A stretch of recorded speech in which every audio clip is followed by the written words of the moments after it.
Et bonjour la compagnie des couleurs, le livre de vie. Nous commençons la 4e partie du chapitre Paysages d'Irlande. Ici, il s'agit de la petite déco de gauche. Nous travaillons un léprechaune qui fait bien sûr partie des légendes. Et ici, l'objectif, c'est vraiment de travailler les camailleux de vert. Pour le dessin, je vous donne toutes les cotes. Néanmoins, si vous êtes fâché avec le dessin, vous pouvez l'imprimer pour le décalquer et lorsque vous l'aurez recopié à l'encre indélébile sur votre feuille aquarelle, vous pourrez avancer la vidéo au minutage indiqué ici. Pour les autres, c'est parti pour le dessin avec moi.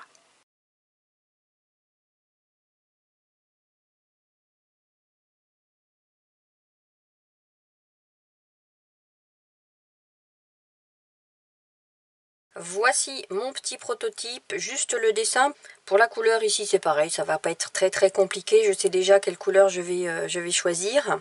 La seule différence avec les autres tutos ici, c'est que je vais vous donner des cotes. Je vous invite donc à prendre crayon de papier et règle. Et je vais commencer par vous donner tous les petits points de repère qui se trouvent sur le bord gauche ici pour le dessin. Je pose ma règle sur la marge supérieure, le 0 sur la marge, hein, pas au-dessus de la carte. Voilà. Et sur la gauche, je vous invite, je vais parler lentement, vous pouvez faire en même temps que moi, à tracer un petit trait à 7,8 cm. 8,6, 10,1, 11,5, 13,8 et 14. Voilà. Maintenant, je vous donne la cote pour le point qui se trouve ici, c'est 1,1 par 8,3. Si vous êtes habitué à mes tutos, vous pouvez tracer votre croix et avancer la vidéo au minutage indiqué ici. Si c'est votre premier tuto avec moi, je vous montre comment je procède. La première cote annoncée est toujours par rapport au bord gauche. Donc je pose mon 0 sur le bord de la carte, peu importe la hauteur, et je trace un petit trait de repère à 1,1 cm. À vous. Ensuite, je pose ma règle au niveau de ce petit trait avec le 0 sur ma marge. Et là, je trace une croix à 8,3 cm. Ce qui fait que le premier trait de repère est inutile, je le gomme. Donc voilà une première croix. Donc on va procéder comme ceci à chaque fois. Après l'annonce de chaque cote, je vous laisserai toujours un petit temps pour mettre pause, le temps de tracer votre croix. Et puis je ne dirai pas non plus à vous après l'annonce de chaque cote parce que sinon c'est rébarbatif. Donc en l'occurrence, on peut déjà tracer le dessus du chapeau entre ce point-là et cette croix-là. En tremblotant un petit peu, c'est pas un chapeau qui est hyper régulier. À vous. Le point qui se trouve ici, 1,7 par 10,3. Et par rapport à ce point-là, je trace un autre point à 6 mm à gauche. À vous. Je vais descendre mon chapeau avec une parenthèse qu'on ouvre. À vous. Et parallèle à cette ligne, en partant de là, je trace une autre courbe. À vous. En partant de là, je vais tracer cette partie-là. À vous. Et ce point-là se trouve à 9 cm et demi du bord supérieur. Donc je mesure 9 cm et demi qui touche le bord de mon chapeau. À vous. Et je remonte ce bord. À vous. La petite boucle.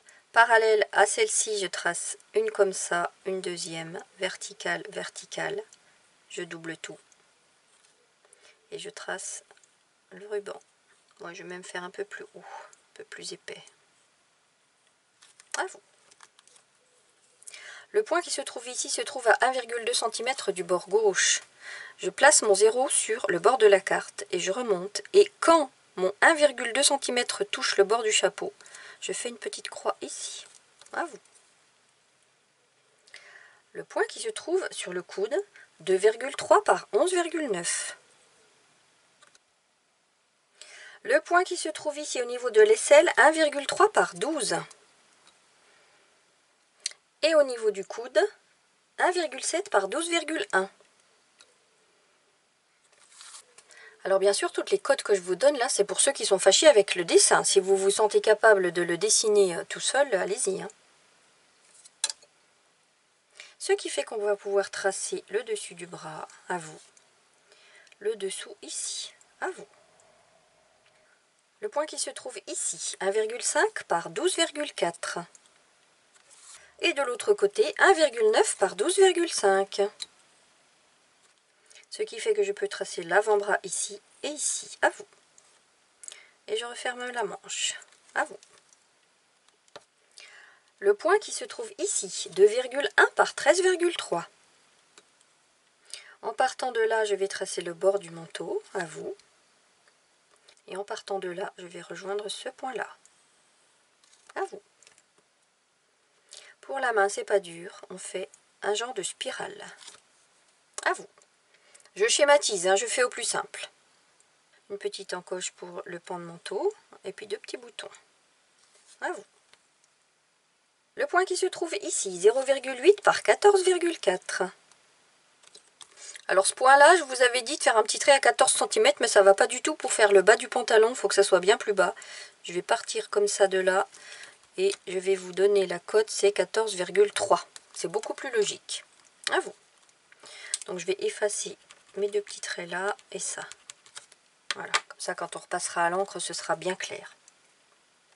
Je vous donne le point qui est derrière le genou. 1 par 14,6. Ce qui fait que je fais ça et un autre pli, à vous. Sous la semelle, ici en bas à gauche, c'est 0,9 par 15 et à droite 1,3 par 15. Donc je peux déjà tracer un petit sourire pour faire le talon, à vous. Et le pantalon après il va revenir comme ça là et remonter là. Et là à gauche verticale. Mais d'abord on va faire le genou. Le genou se trouve à 1,8 par 13,7. Je pars de là, un petit coude et je reviens là. Et là je rejoins pour faire mon pantalon. À vous. Et là on va faire le devant du pied, c'est tout simplement une petite boule qui revient comme ça là. À vous. Donc là mon talon, je ne vais pas le monter si haut. Cette partie droite là, je vais la laisser comme ça. Voilà. À vous. Maintenant, je vous invite à prendre votre stylo à encre indélébile. Je travaille avec une pointe 0,1 et on commence à recouvrir la main qui est devant le reste. Bon, puis après, c'est pas compliqué. Ici, on fait un petit pli. Ici aussi, des petits plis. Et après, c'est que du repassage. Pour le pantalon, 1, 2, 3. La chaussure, un bel arrondi. Le genou, voilà. Et puis après, ouais, il n'y a rien de compliqué après. Voilà, j'ai terminé de tout repasser à l'encre, je vous laisse mettre pause. Et on peut gommer le crayonné. Pour les couleurs que je pense utiliser, on va commencer avec le jaune de cadmium citron 203 de chez White Nights. Je vous les montre déjà comme ça et sur le nuancier après. Ensuite, au niveau des verres, je vais faire un test avec 2 verres. Le vert clair, ici, vert de vessie 361 de chez Blox. Et je vais faire un test aussi avec l'or vert de chez Winsor & Newton 294. Il est super beau celui-là. Ensuite, un vert foncé, c'est le vert tout court 725 White Nights. Au niveau des marrons, Quinacridone Gold 599 de chez Sennelier. Si vous n'en avez pas, ça peut être un terre de sienne naturel. Et enfin un sépia 413 White Nights, c'est un marron très foncé. Et comme vous savez que j'aime bien aller loin dans les contrastes, je prépare mon indigo de chez Daniel Smith sans numéro qui me fait office de gris foncé. Le vert de vessie de chez Blox est ici. L'or vert est là. Donc vous voyez, il se rapproche quand même du vert olive. Si vous n'avez pas d'or vert, vous pouvez tester avec le vert olive. Le vert foncé est ici. Quinacridone Gold de chez Sennelier, sépia. Indigo pour le gris foncé. Je vous laisse mettre pause le temps de préparer vos couleurs et si vous n'avez pas ces références là, ce qui est fort probable, vous prenez ce qui s'en rapproche le plus, mais l'important est que vos propres couleurs vous fassent vibrer. Allez, on va commencer avec le pantalon. J'utilise mon petit pinceau Léonard numéro 4. Ce sont de petites séquences, je ne prends pas mon pinceau à la vie pour mouiller, c'est pas la peine. Je commence avec l'or vert.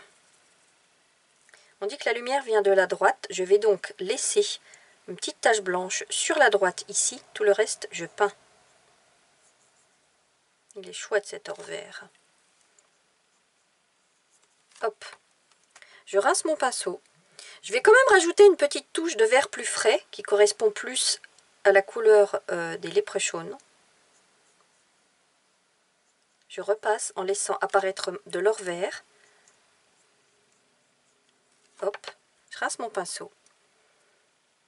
vert foncé. Il y a l'ombre propre du pantalon à gauche puisque la lumière vient de la droite. Ombre propre en bas, ombre propre ici de la jambe de pantalon et l'ombre portée de la veste. Ici. Et pour les contrastes, si vous avez envie d'aller plus loin, je rince mon pinceau. Un petit peu d'indigo pour renforcer cette ombre ici. Et un petit peu là-dessous. À vous. Ouais, ça me paraît pas mal. Je vais utiliser finalement l'or vert et le vert clair. Parce qu'avec uniquement l'or vert, on ne serait pas tout à fait dans les tons irlandais. Le dessus prend la lumière. Or vert, je vais laisser une tache blanche. Et si ça se referme, ce n'est pas grave. Hop, vert clair. Je fais le tour de ma tache de lumière.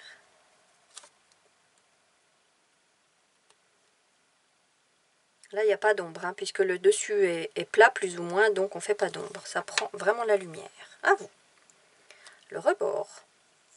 Je mouille tout. Or vert.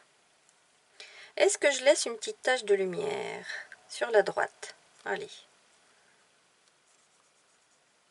Hop, je rince mon pinceau. Quand ma main sort de l'écran, c'est que je vais chercher de l'eau. Enfin, que je vais tremper mon pinceau dans mon pot d'eau. Je fais le tour de ma tache de lumière. Tout le reste, je peins. Je rince mon pinceau. Vert foncé. Et là, on va commencer à voir l'ombre portée du corps du chapeau sur le rebord. Ici.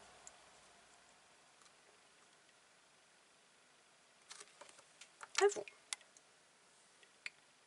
Pour la veste, on mouille tout. Si ça vous rassure de séparer ici avec un trait le dos de la manche, vous le faites. Je ne m'occupe pas des boutons, hein. Donc vous voyez comme c'est passé que ça migre. Oh, regardez comme c'est beau, l'aquarelle fait son petit voyage. Allez, or vert. On va avoir de la lumière. Allez, au bout du coude. Là-haut, il y a une petite tache qui est restée parce que c'était pas mouillé, donc je la laisse. Tout le reste, je peins. Une petite tache ici, blanche. Ouais, je vais voir, c'est pas très logique parce que c'est le dos. Hop. Vert anglais. Allez, un petit liseré de vert anglais ici. Ensuite, hop, je laisse de l'or vert ici. Hop, allez. Cette tache de lumière, elle n'est pas logique parce que la lumière vient de devant le léprechaun. Donc je vais juste laisser une petite tache d'or vert ici. Je m'arrête ici avec le vert clair et toute la gauche, je peins. Je rince mon pinceau, vert foncé. Ombre propre. Jusque là. Ombre portée de la main et de la manche ici. Et puis les petits plis. Oh, je renforce un petit peu l'ombre du bras qui mérite plus de couleur foncée. Oui, c'est même pas la peine que je rajoute de l'indigo parce que mon vert foncé est tellement puissant. À vous. Ces deux parties là, au-dessus et en dessous du ruban. Pareil, or vert. Un petit liseré sur la droite. Une petite bande blanche pour la lumière. Tout le reste, je peins. Vert clair. À gauche. Je repasse un petit coup mon... Vous voyez, ici c'est sec. Je laisse sec parce que ça me fait des belles taches de lumière. Hop. Je rince mon pinceau. Vert foncé sur la gauche. Et je verrai après en séchant si je redélimite entre le manteau et le pantalon et entre le chapeau et le manteau avec un petit peu d'indigo. Je verrai. À vous. Ah, mais il y aura la couleur de la main aussi avec du beige. Pour la chaussure, une base de quinacridone gold ou de terre de sienne naturelle. Je fais sur support sec. Hein. Hop. Je rince mon pinceau et avec le sépia, on va juste travailler l'ombre propre de la petite chaussure à gauche et l'ombre portée du pantalon. Voilà. Et pas trop, juste des petites touches parce que si on en met trop, le sépia va prendre le dessus sur le quinacridone gold et puis on va perdre cette couleur de base. À vous. Alors à ce stade-là, j'attends que ça sèche pour pouvoir travailler le ruban et la petite boucle et la main. Bon, j'ai attendu une dizaine de minutes, hein. Là c'est pas encore tout à fait sec, néanmoins suffisamment pour que je puisse travailler la petite boucle et puis l'espèce de ruban qui est là. Pour qu'il ressorte bien, je vais pas le faire en vert, je vais le faire avec du quinacridone gold, la même couleur que la chaussure, ici et là. Et avec le sépia, je vais juste faire une ombre propre à gauche et l'ombre portée de la boucle, comme la lumière vient de la droite, hop. Il y aurait même de l'ombre au-dessus, ici, juste sous le trait de boucle. Mais je ne veux pas en mettre parce que je ne veux pas que le sépia prenne le dessus sur le quinacridone gold. À vous.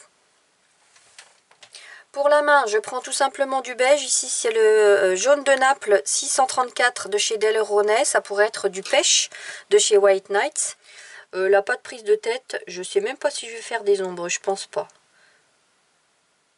Je laisse juste un petit trait blanc pour le mouvement. Mais j'ai pas envie de faire d'ombre, non. Je laisse juste la main comme ça. À vous. Et la boucle avec du jaune sur support sec, tout simplement. Là, pareil, c'est trop petit pour travailler des ombres. Hop, à vous. Au sol, on peut travailler une petite ombre portée. Dans ma coupelle, j'ai un semblant de gris bleuté. Je le prends. Vous prenez la couleur que vous voulez. Et puis, comme la lumière vient de la droite, en haut, on va tout simplement tirer comme ça des petits traits. Voilà, mais pas plus que ça. À vous. Alors, ce que j'aurais maintenant envie de faire, c'est avec un petit chouïa d'indigo, de marquer l'ombre portée de la boucle sur le dessous ici. Et puis du ruban qui vient un petit peu en saillie, comme ça. Voilà. Sinon, vous voyez, en séchant, on voit assez la séparation entre les trois éléments, donc je ne retravaille pas en indigo. Et voilà, c'est terminé. Voilà, maintenant, libre à vous, bien sûr, de faire ce léprechaun en entier. La semaine prochaine, je vous poste l'aquarelle de droite et le texte. À très bientôt.